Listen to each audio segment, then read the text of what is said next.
తెలుగు భాష వికాసం కథ నవల. వ్యాస రచయిత వాసిరెడ్డి నవీన్. గాత్రధారణ డాక్టర్ కందిమళ్ళ సాంబశివరావు. భావ వ్యక్తీకరణకు భాష ప్రధాన సాధనం. మనిషి బహిరంతర్లోకాల ప్రకంపనలను రికార్డు చేసేది భాష. ఇది సర్వకాల సర్వావస్థల్లో ఒకే రకంగా ఉండదు, కాలానుగుణంగా మారుతూనే ఉంటుంది. అద్దంకి పండరంగడి తరువోజ పద్య శాసన కాలం నాటి లేదా బెజవాడ యుద్ధమల్లుడి శాసన కాలం నాటి భాషను మనం ఇవాళ వాడడం లేదు. అంతెందుకు, 100 ఏళ్ల నాటి భాషా స్వరూపానికి నేటి స్వరూపానికి కూడా ఎంతో తేడా ఉంది. ఇలా భాషలో మార్పులు రావడానికి నాగరికత ఒక కారణమైతే, ఆ మారుతున్న నాగరికత లక్షణాలకు అనుగుణంగా మారుతున్న మనిషి వ్యక్తీకరణ కూడా దోహదపడుతుంది. మనిషి సాధారణంగా మాట్లాడే భాష ఒకటి ఉంటుంది. సాంద్రమైన సంక్లిష్టమైన భావ వ్యక్తీకరణలను మనిషి తన అంతరంగాన్ని, తను అనుభవించిన ఆనంద దుఃఖాలను, తాను లోనైన ఉద్వేగాలను వ్యక్తం చేయడానికి ఇంకేదో ప్రత్యేకమైన భాషా పరికరం కావాలి. ఆ పరికరమే సాహిత్యం. అందుకే జనసామాన్య భాషకు సాహిత్య భాషకు కొంత తేడా ఉంటుంది. ఉదాహరణకు, సాధారణంగా సూర్యుడు అస్తమిస్తున్నాడు అంటాం. అయితే ఆ దృశ్యాన్ని చూసిన వ్యక్తి అంతరంగంలో ఏవో భావ ప్రకంపనలు కలిగి అప్పటి వరకు అగ్నిగోళంలా మండిన సూర్యుడు చల్లబడి శాంతమూర్తిగా మారి ఆకాశంలో అద్భుత రంగులు చిత్రించి కొండల మధ్యగా లేదా చీకటి గుహలోకి జారుకున్నాడు అన్నాడు అనుకోండి. అది ఒక దృశ్యాన్ని కళ్ళకు కట్టినట్లుంటుంది. అలా దృశ్యమానం చేయడమే సాహిత్యం అనుకోవచ్చు. ఆ సాహితీ సృజనకు సామాన్యంగా మనం మాట్లాడుకునే భాష సరిపోదు. దానికోసం కొత్త కొత్త పదాలను సృష్టించుకోవాలి, లేదా ఉన్న పదాలకు కొత్త అర్థాన్ని స్ఫురింపచేయాలి. ఆ పదాలు, భావనలు భాషలో భాగమైపోతాయి. ఒక్క మాటలో చెప్పాలంటే, అన్ని రకాలుగా అభివృద్ధి చెందుతున్న సమాజానికి అనుగుణంగా ఆధునిక దృక్పథాన్ని సంతరించుకున్న భాషను వికసిత భాషగా భావించవచ్చు. భాష కేవలం పదాల కూర్పు కాదు, పదాలకున్న మామూలు అర్థాన్ని దాటి శక్తివంతమైన సూచికలేవో దానిలో దాగుంటాయి. ఒక రచయిత చెప్పినట్లు, భాషకు మాంత్రిక శక్తులుంటాయి, సంగీత గమకాలుంటాయి, భాష ద్వారా లేదా భాషలోని ఇమేజెస్, సింబల్స్ ద్వారా మనం ప్రపంచాన్ని చూస్తాం. భాషలోని శబ్దాలని, దృశ్యాల్ని, వాటి సింబల్స్ సాహిత్యంగా రూపాంతరం చెందుతాయి. భాషకున్న అనేక శక్తులు, దాన్ని వాడే ప్రజల అనుభవాలు, అలవాట్లు, మేధస్సు, ముఖ్యంగా పునఃసృజన శక్తి సాహిత్యంగా రూపాంతరం చెందుతుంది.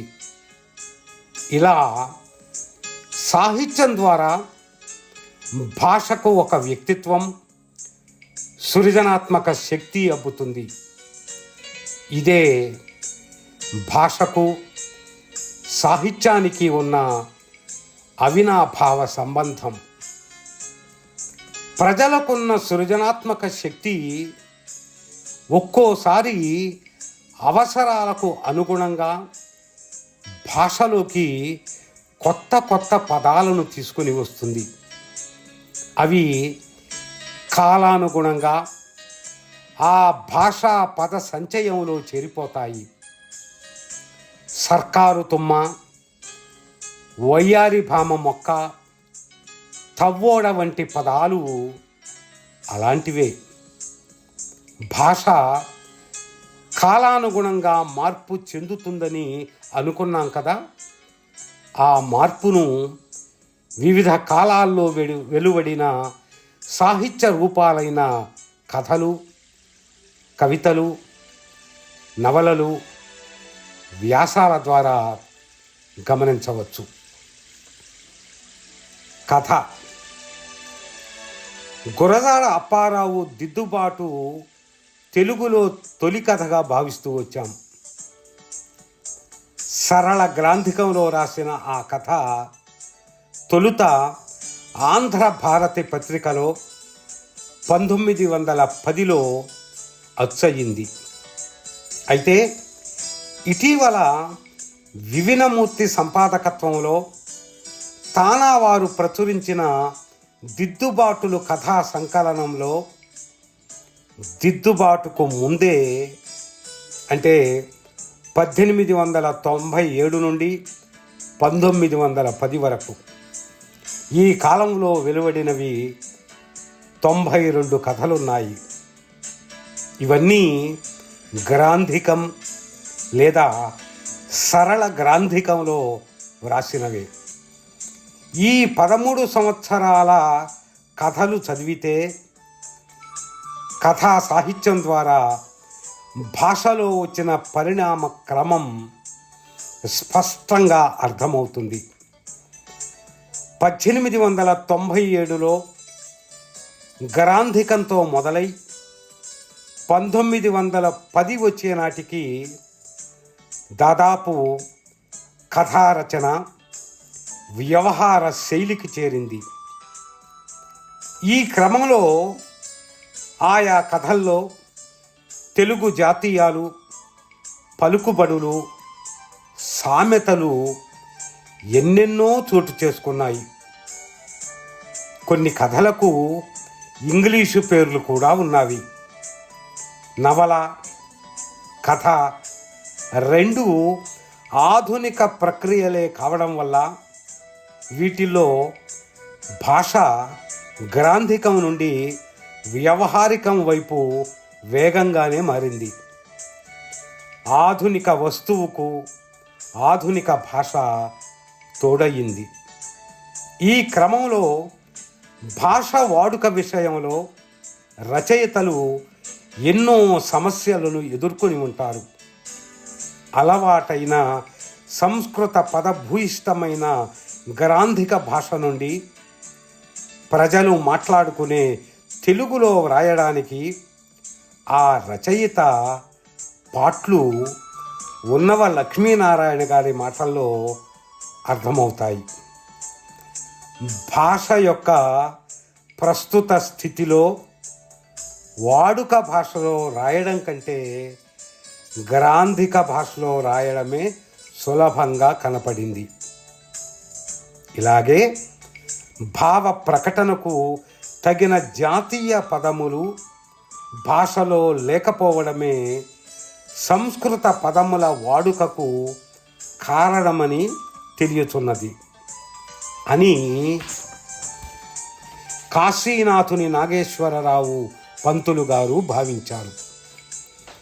ఈ స్థితి మారినట్లు కనబడినా ఇప్పుడు సంస్కృతానికి ఆంగ్ల భాష తోడై కూర్చుంది.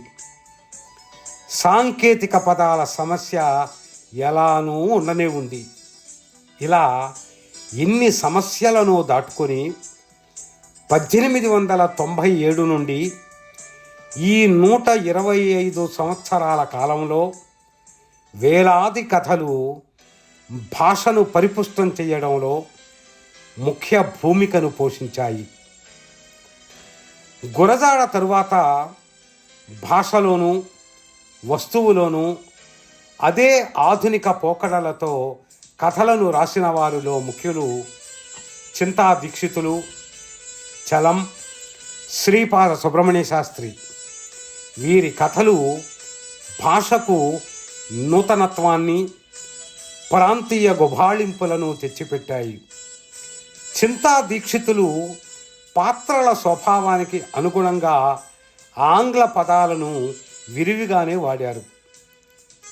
తన వటీరావు కథల్లో ఆయనే ప్రాంతీయ ముద్రతో భాషలోని పాత పదాలకు కొత్త అర్థాలను అద్ది సామాన్య పదాలతో అసామాన్యమైన భావచిత్రాలను తన కథల్లో రూపుకట్టించారు.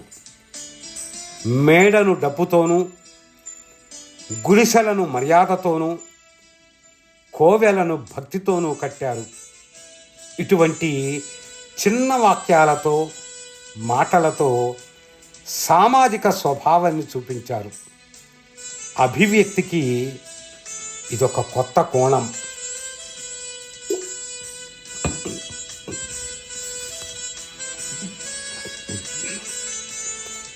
చలం భావ తీవ్రతకు అందుబాటులో ఉన్న భాష సరిపోలేదు.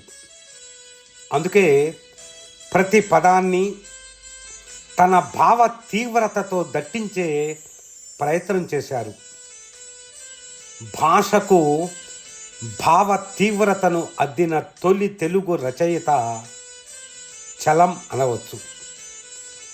శ్రీపాద కథల్లో పాత్రలన్నీ గోదావరి గ్రామీణ బ్రాహ్మణ కుటుంబ భాషను మాట్లాడతాయి. ఇదొక మాండలికం. సాదాసీదా శైలితో బ్రాహ్మణ కుటుంబాల్లోని భాషను, ముఖ్యంగా స్త్రీల సంభాషణల్లో దొర్లే పదాలను ఆయన ఒడుపుగా పట్టుకున్నారు. దేశీయ భాషలో ఆధునిక భావజాలాన్ని పలికించి భాషకు కొత్త అందాలను సంతరించి పెట్టినవారు శ్రీపాద. పులుకు పులుకు చూశాడు వంటి మాటలు, అనుభవాలు, జ్ఞాపకాలను అంటూ ఆయన ఆత్మకథకి పెట్టిన పేరు ఇందుకు నిదర్శనం. కుటుంబరావు కథలు రాసే సమయానికి కమ్యూనిస్టు భావజాలం, దాని తీవ్రత ఆంధ్రదేశాన్ని బలంగానే తాకింది. ఒకవైపు రెండవ ప్రపంచ యుద్ధం, దానితో వచ్చిన ఆర్థిక మాంద్యం, మరోవైపు కమ్యూనిస్టు ప్రభంజనం, సమాజంలో కట్టుబాట్ల పట్ల మారుతున్న అభిప్రాయాలు. ఈ స్థితి వారి కథలన్నిటా పరచుకొని స్పష్టంగా కనిపిస్తుంది. ఇందుకు అనుగుణంగా భాషకు అభ్యుదయ, రాజకీయ దృక్పథం అదనంగా వచ్చి చేరాయి. ప్రయోగశీల కథలు కథా ప్రక్రియకు, తెలుగు భాషకు కొత్త అర్థాన్ని ఇచ్చాయి. కొత్త వస్తువుతో ప్రయోగం మొదలై ఉన్న పదాలతోనే అందుకు అనుగుణమైన భాషను సృజించే ప్రయత్నం ఈ క్రమంలో జరిగింది. ఒక విధంగా చూస్తే ఇది 1908లో బుద్ధిరాజు ఈశ్వరప్ప పంతుల కథలతోనే మొదలైందని అనుకోవచ్చు. ఉత్తరాల రూపంలో, ఇంకొన్ని రిపోర్టుల రూపంలో, పత్రికా ప్రకటనల రూపంలో వీరు కథలు రాశారు. వీటిల్లో వివిధ భాషాపరమైన ప్రయోగాలు కనబడతాయి. అలా ప్రారంభమైన ఈ తరహా కథలను తరువాతి కాలంలో శ్రీశ్రీ, తిలక్, త్రిపుర నుండి నేటి కాశీభట్ల వేణుగోపాల్, డాక్టర్ వి చంద్రశేఖరరావుల వరకు వ్రాశారు. ఈ కథా రచనలో పదాల కోసం అన్వేషణ, ఉన్న పదాలకు కొత్త అర్థాలను ఇచ్చే ప్రయత్నాలు జరిగాయి. నా పేరు సాల్వడార్ డాలి, ఏం చేస్తాను అని అద్దంలో శేషాచలపతి విషపు నవ్వు ఒకటి మధురంగా నవ్వాడు. ఇది త్రిపుర పాము కథలోనిది. 2 నక్షత్రాలు ఆకాశం మీదికి నిచ్చెన ఎక్కినట్లుగా ఎక్కి సూర్యుడికి చంద్రుడికి మధ్య ఓ చోట నిల్చునిపోయాయి. ఈ విచిత్రం చూస్తున్న మొండి చెయ్యి అంతవరకు ఏడుపు మానివేసి తిరిగి మొదలుపెట్టింది. ఇది తిలక్ కథలో యుద్ధ బీభత్సాన్ని ప్రతిబింబించినది. చనిపోయిన మాలతిని తలుచుకుంటూ కూర్చున్న మిత్రుల మధ్య మాటలు లేని తనాన్ని మిత్రులందరం భయపెట్టే మౌనంగా మారిపోయాం. ఇది వి చంద్రశేఖరరావు గారి హంసరెక్కలు అనే కథలోనిది. అదే కథలో మరో చోట అతను మళ్ళీ జీవించటం మొదలుపెట్టాడు. అతని చర్మం చిగురించినట్లుగా అనిపించేది. మరో కథలో నాలో కలల్ని నాటిన వాడు ఆయన ఒక వెలుగు వృక్షం, ఒక చీకటి ఖండం. ఇలాంటి వాక్చిత్రాలు పాఠకులను కొత్త ఆలోచనల్లోకి తీసుకుని వెళ్తాయి. వడ్డెర చండీదాస్ స్నానించి వంటి కొత్త కొత్త పదాలను సృష్టించారు. కొన్ని సైన్స్ ఫిక్షన్ కథల ద్వారా సాంకేతిక భాష సాహిత్యంలో ప్రవేశించింది. సిరిగూరు జయరావ్, శారద, కె సదాశివరావు వంటి కథకుల ద్వారా అనేక కొత్త ఆంగ్ల పదాలకు అర్థాలను అన్వేషించే ప్రయత్నము జరిగింది. ఇవన్నీ భాషకు అదనపు పదాలను, భావాలను చేర్చాయి. నిజాం ఉర్దూ పాలనలో అణగారిపోయిన తెలుగు భాషను నిలబెట్టడానికి, బతికించడానికి జరిగిన పోరాటం తెలంగాణ రైతాంగ సాయుధ పోరాటంగా రూపొందింది అనడం అరుదైన సంఘటనే.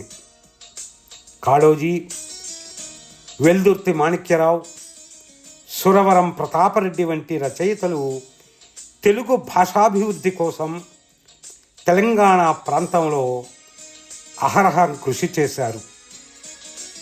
అంత నిర్బంధ వాతావరణంలోనూ తమ భావాలను, భాష పట్ల అభిమానాలను నిర్ద్వంద్వంగా ప్రకటిస్తూ కథలు రాశారు.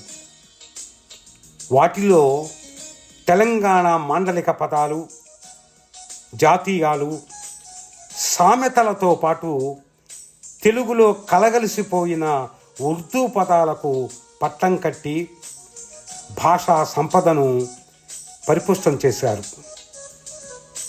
సింగమనేని నారాయణ అన్నట్లు తెలంగాణ కథకులకు భాషాగతమైన మార్గదర్శకత్వాన్ని నెరపినవాడు సురవరం ప్రతాపరెడ్డి. ఇలా ప్రారంభమైన భాషా ఉద్యమం 10,000 ఎకరాలను పంపిణీ చేయగలిగిన సామాజిక రాజకీయ ఉద్యమంగాను, ఆ తరువాత భూమిని కాపాడుకోవడానికి సాయుధ పోరాటంగాను రూపుదిద్దుకుంది. ఈ క్రమంలో అటు ఆంధ్ర ఇటు తెలంగాణ ప్రాంతాలలో వెలువడిన కథలు భాషకు కొత్త రాజకీయ భావజాలాన్ని సంతరించి పెట్టాయి. ఈత గింజ ఇచ్చి తాటి గింజ లాగిన జమీందారు కథ అంటూ ఆవుల పిచ్చయ్య తన కథకు పెట్టిన పేరులోనే దోపిడీ స్వభావం అర్థమవుతుంది. ఆ తరువాత నక్సల్బరీ ఉద్యమం మళ్ళీ తెలుగు నేలను బలంగా తాకింది. అనేక మంది కథా రచయితలు ఆ ఉద్యమాన్ని అక్షరబద్ధం చేసే క్రమంలో వెలువరించిన కథా సాహిత్యం తెలుగు భాషకు అదనపు కూర్పు. కాళీపట్నం రామారావు, భూషణం మాస్టారు, అప్పలనాయుడు వంటి రచయితలు ఉత్తరాంధ్ర ప్రాంతంలోనూ, అల్లం రాజయ్య, రఘోత్తమరెడ్డి, పి చందు వంటి కథకులు తెలంగాణ ప్రాంతంలోనూ ఈ ఉద్యమానికి కథారూపాన్ని ఇచ్చారు. సింగరేణి బొగ్గు గని కార్మికుల జీవితాలను కథావస్తువుగా తీసుకొని పి చంద్, కార్మిక వంటి రచయితలు రాసిన కథలు గని జీవితపు వ్యతలతో పాటు అందుకు సంబంధించిన పారిభాషిక పదాలు కూడా కథల్లో విస్తృతంగా చోటు చేసుకున్నాయి. బొగ్గు బాయిల బొగ్గు తిని బొగ్గు పీల్చి బొగ్గేరిగే బ్రతుకైపోయింది. ఇటువంటి వాక్యాలు బలమైన భావ వ్యక్తీకరణకు ప్రతీకలు. తెలుగుదేశంలో వేరువేరు ప్రాంతాలలో మాట్లాడే భాషల ద్వారా తెలుగు వారందరికీ సామాన్యమైన కొత్త భాషను తేలికగా స్థాపించవచ్చునని భావించిన గురజాడ ఆశ ఆచరణ రూపం దాల్చడానికి, కొంతమేరకు స్థిరపడడానికి మరో 70 సంవత్సరాలు పట్టింది. తొలి రోజుల్లో నెల్లూరు ప్రాంతం నుండి కరుణకుమార, రాయలసీమ నుండి కె సభ, తెలంగాణ ప్రాంతం నుండి సురవరం ప్రతాపరెడ్డి, ఉత్తరాంధ్ర నుండి చాసో, కృష్ణా తీరం నుండి మల్లాది రామకృష్ణ శాస్త్రి, గోదావరి తీరం నుండి శ్రీపాద సుబ్రహ్మణ్య శాస్త్రి, గుంటూరు మండలం నుండి మాగోఖలే వంటి కథకులు ఎందరెందరో తమ మాండలిక కథల ద్వారా వందలాది పదాలను లిఖిత భాషలో అంతర్భాగం చేశారు. ఆమైన, బదనాయిం, సాయి, భవనం, బోవా, ఒగ్గేసినాడు, అండచెక్కటం, పండుకోవడం, జోబిడి, అవల్ దర్జా, వకాలతు, కిచిడీ జాగీర్ ఇటువంటి ఎన్నో ప్రజల నోళ్లల్లో నానే మాటలు కథల ద్వారా సాహిత్య భాషగా మారాయి.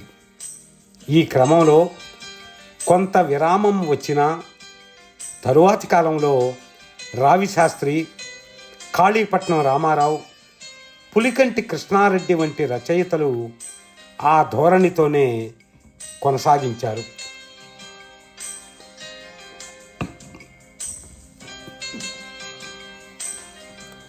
70వ దశకంలో మాండలికాలపై జరిగిన చర్చ కథా సాహిత్య భాషలో పెను మార్పులు తీసుకొని వచ్చింది.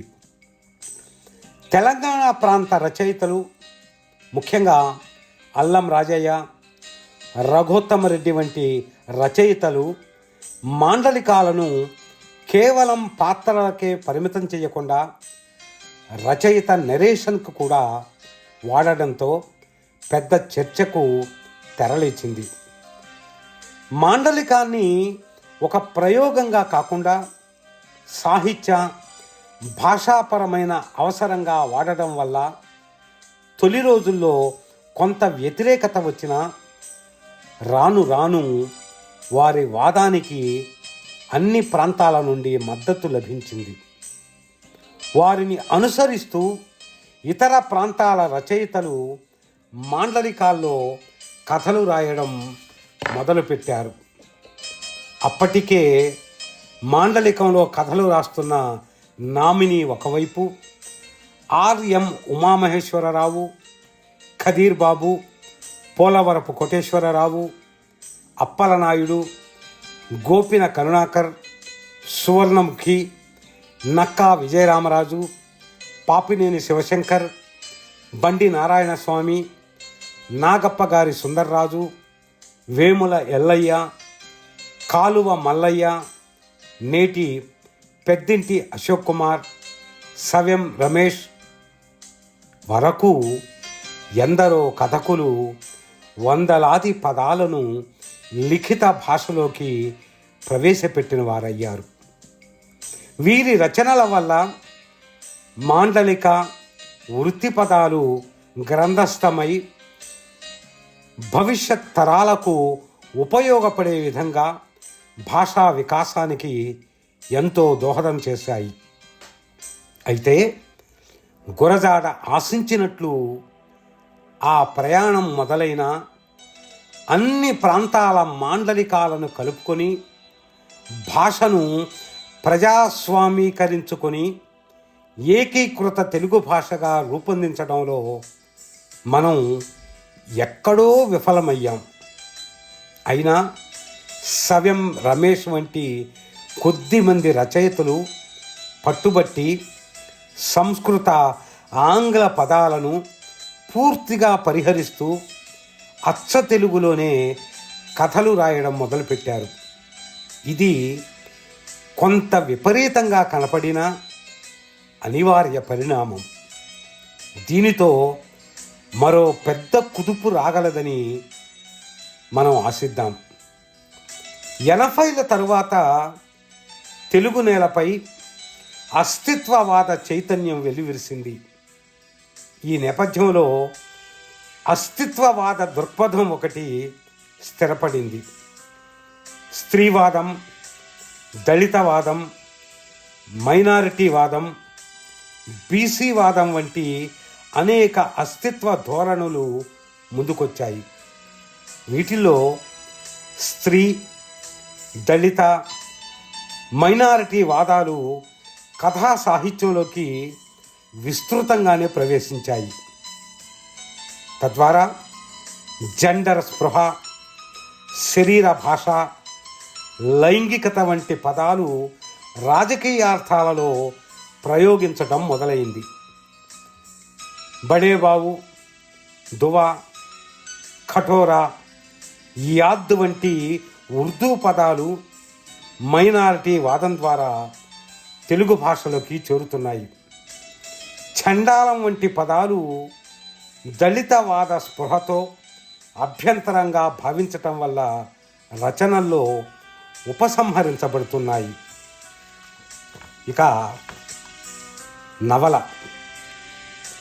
దాదాపు 100 ఏళ్లకు పైగా తెలుగులో వెలువడుతున్న నవలల్లో భాషా ప్రయోగాలను, తద్వారా భాషా వికాసాన్ని చూద్దాం. భాషకు భావ తీవ్రతను అద్దిన తొలి రచయిత చలం. ఆయన మైదానం నవలలోని వస్తువు అప్పుడప్పుడే ఆవిష్కృతమవుతున్న నూతన ప్రపంచానికి సంబంధించినది. అందుకోసం ఆయన ఎన్నుకున్న భాష తన రచనలోని భావ తీవ్రతకు ఆలంబనయింది. అది సామాన్యమైన వాడుక భాషే, కానీ దానికి ఒక ప్రత్యేకత ఉన్నది. అందులో ఏదో మ్యాజిక్ ఉంది.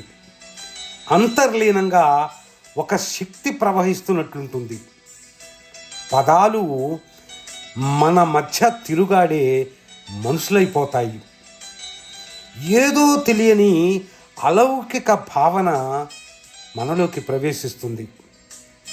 ఆయన వచనంలో మనలను కట్టిపడేసే శక్తి ఏదో దాగి ఉంది.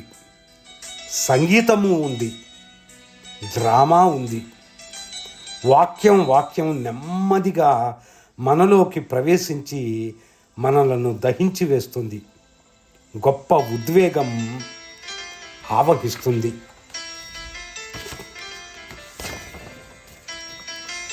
మైదానం నవలలో లాయర్ గారింటికి మొదటిసారి అమీను వచ్చినప్పుడు రాజేశ్వరి పొందిన అనుభూతి సన్నివేశం భాషకు భావావేశానికి ఉండే అనుబంధానికి గొప్ప ఉదాహరణ. చలం తన రచనల ద్వారా సృజించింది ఇదే. ప్రత్యేక భాషా రూపాన్ని ఆయన ఆవిష్కరించాడు. మన లోపల రగులుకునే ఉద్వేగాలను, కదలికను వ్యక్తం చేయడానికి అవసరమైన శక్తిని భాషకు అందించాడు. మళ్ళీ అంతటి భావ తీవ్రతను బుచ్చిబాబు తన నవలల్లో, కథల్లో కొత్త భాషా ప్రయోగాల ద్వారా ప్రవేశపెట్టాడు. భాషకు భావ గాంభీర్యతను దిద్దిన ఘనత కొడవడ్డ కంటి కుటుంబరావుది. ఆయన రచనల్లో వాడే సాధారణ భాషలో అంతర్లీనంగా ప్రవహించే రాజకీయ, ఆర్థిక విశ్లేషణల భావన తీవ్రతను చూస్తే తెలుగు భాషకు ఇంత శక్తి ఉందా అని ఆశ్చర్యపోతాం. ఆయనదే ఒక నవల గురించి చెప్పాలి. ఒక పెద్ద మనిషి ఒక వేశ్య ఇంటికి వెళ్ళి, నేను 6 నెలల పాటు దేశాటన చేయాలనుకుంటున్నాను, డబ్బుకు బాదరాబందీ లేదు, నువ్వు నాతో వస్తానంటే నెలకింత నీ ముట్ట చెప్తాను, కానీ ఒక్క షరతు, నువ్వు మాత్రం నన్ను ఆకర్షించే ప్రయత్నం చేయడానికి వీల్లేదు అని అడిగితే అందుకు ఆమె ఒప్పుకుంటుంది. ప్రయాణం మొదలవుతుంది. ప్రయాణం సాగినంతసేపు ఎంత ఆకర్షణ, ఎంత భావ గాంభీర్యత, లోక భీతికి సంబంధించిన చర్చ నవలల్లో కనపడుతుంది. మానవ మస్తిష్కం మొత్తం పాఠకులకు ఆవిష్కృతమవుతుంది. చదువుతున్నంతసేపు మన మనసుల్లో ఉన్న భయాలు, ఆందోళనలు, సందేహాలు ఒక్కొక్కటిగా విడిపోతాయి. ఆ వేశ్య పేరు కస్తూరి. ఆ నవల పేరు నీకేం కావాలి. రాసింది 1945లో. అలాగే ఆయన రాసిన కురూపి నవల కూడా ఇలాగే సాగుతుంది. ఇప్పుడు వడ్డెర చండీదాస్ దగ్గరకు వద్దాం. ఆయన రాసింది 4 నవలలే అయినా అందులో 1980లో వచ్చిన హిమజ్వాల, అనుక్షణికం బహుళ ప్రజాదరణ పొందిన నవలలు. అవి చాలా ప్రత్యేకమైనవి కూడా. వైయక్తిక భావతీవ్రత, మర్యాదల ముసుగు తీసేసిన భాష ఆ కాలానికి చాలా కొత్త. అందులో పాత్రలు సమాజ నిషిద్ధ విషయాలుగా నిర్ధారించిన వాటి గురించి, తమ అంతరంగ భావోద్వేగాల తీవ్రత గురించి నిర్భయంగా సంభాషించే భాష ఈ నవల ప్రత్యేకత. ఆ ప్రత్యేక లక్షణమే పాఠకుడిపై బలమైన ముద్ర వేస్తుంది. ఆ శక్తి ఈ నవలకు అందులో వాడిన భాష ద్వారానే అబ్బింది. మరొక ముఖ్యమైన రచయిత రాచకొండ విశ్వనాథ శాస్త్రి. విశాఖ ప్రాంతపు మాండలిక పదాలు ఆయన రచనల ద్వారా తెలుగు లిఖిత భాషకు చేరువయ్యాయి. సొమ్ములు పోనాయండి నవలలో ఆయన వాడిన పదాలు, వాక్య నిర్మాణం, పాత్రల వాగ్ధాటి తెలుగు భాషలో ఇంత జీవం ఉందా అని అబ్బుర పరిచేటట్టు చేస్తాయి. 90 తర్వాత సమాజం పెను మార్పులకు లోనైంది. ఆ ప్రతిఫలనాలు సాహిత్యంలోనూ కనపడతాయి. అలా వచ్చిందే స్త్రీవాదం. తమదైన ప్రత్యేక అస్తిత్వాల అవసరం కోసం ప్రత్యేక భావజాలాన్ని వినిపించడానికి స్త్రీవాద రచయితలు భాషను పునఃసృజించుకున్నారనిపిస్తుంది. అప్పటిదాకా నిషిద్ధమైనది లేదా స్త్రీలకే పరిమితమైన రహస్య భాష ఒకటి తెలుగులోకి వచ్చి చేరింది. ఇది నాటి స్వేచ్ఛ నవల రచయిత్రి ఓల్గా. ఆ నవల నుండి నేటి దేవర రహస్యాలు వరకు కొనసాగుతూనే ఉంది. ఈ ధోరణి స్త్రీవాద రచయితలతో పాటు దళిత, మైనారిటీవాద రచయితలు అందిపుచ్చుకున్నారు.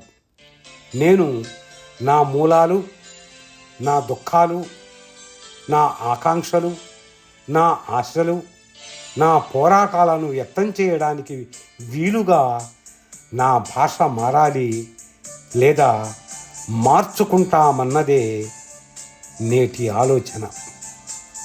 ఇటీవల తానా నవలల పోటీలో బహుమతి పొందిన కొండపొలం నవల గురించి చెప్పుకోవాలి. ఇంతకు ముందెప్పుడు లిఖిత సాహిత్యంలో కనపడని పదాలు లేదా వృత్తి పదకోశాలకు మాత్రమే పరిమితమైన పదాలు ఈ నవల నిండా విస్తృతంగా పరుచుకొని ఉంటాయి. ఇదే కదా కావలసింది. భాష సువిశాలంగా విస్తరించడానికి.